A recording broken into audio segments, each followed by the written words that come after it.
We begin with Tropical Storm Elsa closing in on Florida, a tropical storm warning extending from Key West to Tampa to the Panhandle.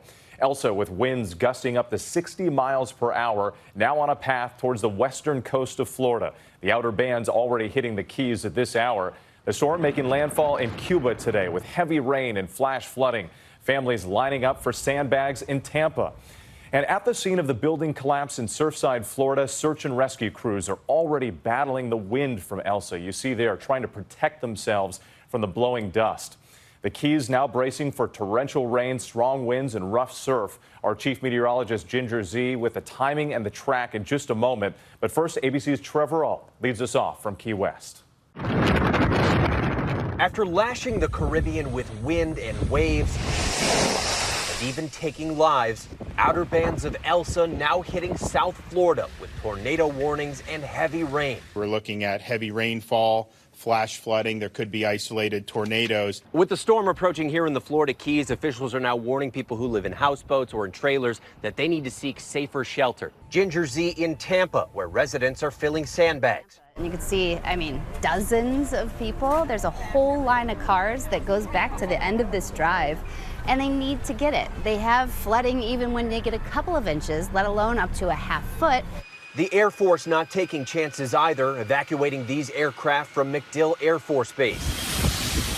After hitting Barbados as a Category 1 hurricane, winds 85 miles an hour, Elsa making landfall this afternoon, dumping torrential rain on Cuba. Officials there evacuating 180,000 to higher ground. At least 3 people reported dead in the Caribbean so far.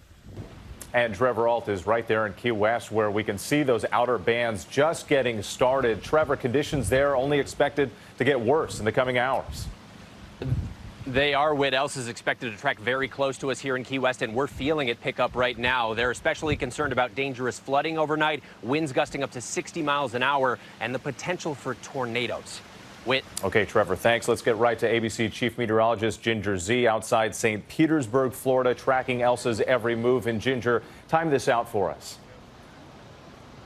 Yeah, well, you can see behind me, Whit, that is called a shelf cloud. And so we're about to go from a hot holiday day to storms. And those thunderstorms are all tropical fueled, but the bulk of it is still more than 24 hours away. It's more than 300 miles to our south, so you can see it there passing over Cuba. It'll slip by Key West, very stormy through the day tomorrow there, but it'll make its way up to Naples, Fort Myers. You can see everybody that is in the track as it makes it into the Big Bend by early Wednesday and eventually into the southeast. Now, here's how it's going to time out for you by 7 a.m. tomorrow. You see how it's touching Naples there.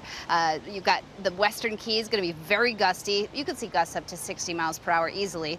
And then Tampa, like I said in that piece, you could get just a couple of inches, but you could easily, #1 impact is going to be flash flooding and tornado threat. The storm surge, anywhere from 2 to 4 feet would be tops. Whit. All right, Ginger, we know you'll be watching it closely.